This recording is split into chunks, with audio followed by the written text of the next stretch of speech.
इतिहास के पन्नों में कुछ तारीखें ऐसी होती हैं जो आने वाली सदियों का भविष्य तय करती हैं।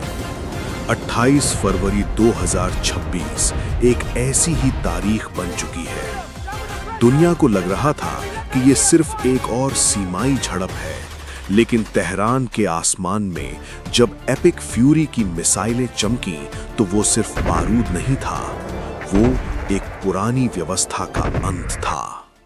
सब जानते हैं कि ईरान के सुप्रीम लीडर अली खमेनेई की मौत की खबरें आ रही हैं। सब जानते हैं कि इजराइल ने अपनी पूरी ताकत झोंक दी है, लेकिन जो आप नहीं जानते वो ये है कि इस युद्ध की पटकथा आज नहीं बल्कि आज से 40 साल पहले लिखी गई थी।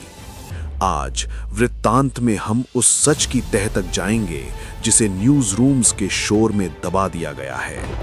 क्या ये वाकई इजराइल की सुरक्षा की जंग है या ये दुनिया के नक्शे से एक पूरे देश के अस्तित्व को मिटाने की साजिश है? क्या भारत इस आग से बच पाएगा?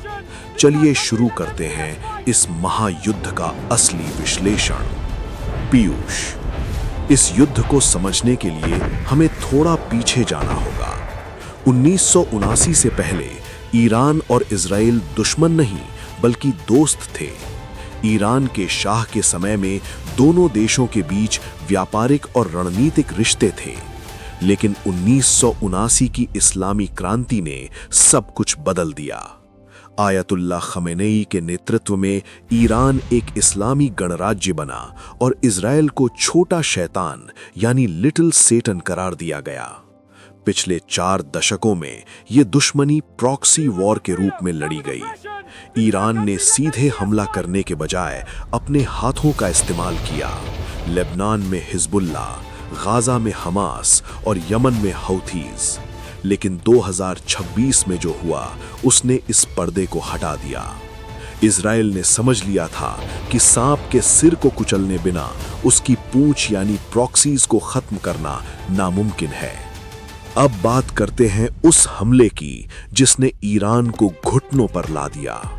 इजराइल का ये ऑपरेशन महज एक हवाई हमला नहीं था। इसमें साइबर वॉरफेयर, सैटेलाइट जैमिंग और स्टेल्थ टेक्नोलॉजी का ऐसा मिश्रण था जैसा दुनिया ने पहले कभी नहीं देखा।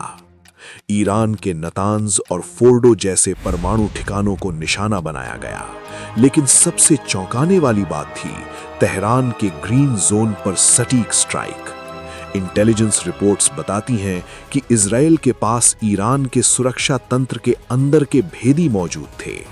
ये एक ऐसा इंटेलिजेंस फेलियर है जिसने पूरी दुनिया के जासूसी तंत्र को हिला कर रख दिया है।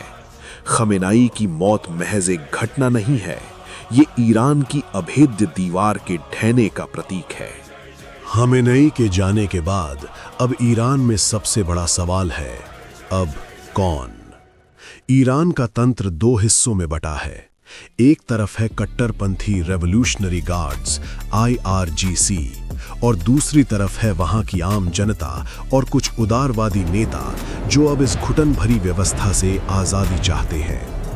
अगर IRGC ने सत्ता पर कब्जा करने की कोशिश की तो ईरान के अंदर एक खूनी गृह युद्ध छिड़ सकता है, और यही इजराइल और अमेरिका चाहते हैं। एक ऐसा ईरान जो अंदर से इतना कमजोर हो जाए कि वो बाहर की दुनिया के लिए खतरा ना रहे। लेकिन याद रखिए, एक घायल शेर और एक अस्थिर परमाणु शक्ति वाला देश पूरी दुनिया के लिए सबसे बड़ा खतरा बन सकता है।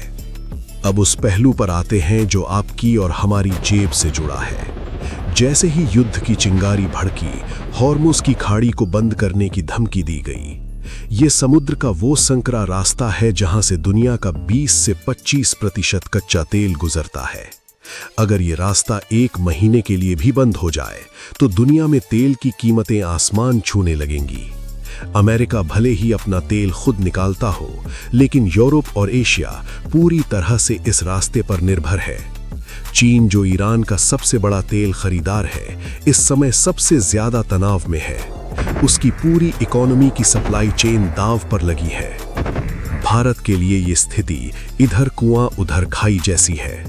हमारे इजराइल के साथ रक्षा संबंध बहुत गहरे हैं, लेकिन ईरान हमारा ऐतिहासिक मित्र है। चाबहार बंदरगाह के जरिए भारत मध्य एशिया तक अपनी पहुंच बनाना चाहता था। इस युद्ध ने हमारे उस सपने पर पानी फेर दिया है। इसके अलावा खाड़ी देशों में रहने वाले 8 लाख से ज्यादा भारतीय नागरिक हमारी सबसे बड़ी चिंता है। अगर युद्ध ईरान से निकलकर पूरे मिडिल ईस्ट में फैला तो उन भारतीयों को सुरक्षित वापस लाना इतिहास का सबसे बड़ा रेस्क्यू ऑपरेशन होगा। भारत इस समय चुप रहकर भी बहुत कुछ कह रहा है। हम शांति के पक्षधर हैं, लेकिन हमारी ऊर्जा सुरक्षा खतरे में है। क्या हम तीसरे विश्व युद्ध की दहलीज पर खड़े हैं? अगर आप देखें तो दुनिया 2 गुटों में बंट चुकी है।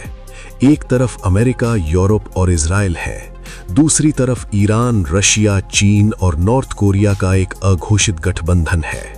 रशिया ने पहले ही ईरान को एडवांस डिफेंस सिस्टम देने का वादा किया है। अगर रशिया और चीन सीधे तौर पर इस युद्ध में कूदते हैं तो ये आग तेहरान और यरूशलेम से निकलकर पेरिस, लंदन और बीजिंग तक पहुंच जाएगी। इतिहास गवाह है कि युद्ध शुरू करना आसान होता है, लेकिन उसे खत्म करना किसी के हाथ में नहीं रहता। अंत में सवाल ये नहीं है कि कौन जीता और कौन हारा। सवाल ये है कि इंसानियत ने इस युद्ध से क्या खोया। खमेनेई की मौत या इजराइल की जीत, ये सब राजनीतिक शब्द हैं। असली हकीकत उन मासूमों की चीखें हैं जो इस वर्चस्व की जंग में पिस रहे हैं। आज वृत्तांत के इस विशेष विश्लेषण में हमने देखा कि कैसे एक विचारधारा की लड़ाई ने पूरी दुनिया को विनाश के कगार पर ला खड़ा किया है। उम्मीद है कि कूटनीति की मेज पर बैठे लोग बारूद की गंध से ऊपर उठकर सोचेंगे। आपको क्या लगता है, क्या इजराइल ने सही किया या ईरान को अपनी रक्षा का हक है? अपनी राय कमेंट में जरूर लिखें। ये जानकारी अच्छी लगी हो तो वीडियो को शेयर करें और वृत्तांत बाय पीयूष को सब्सक्राइब करना न भूलें। मैं हूं पीयूष। जय हिंद।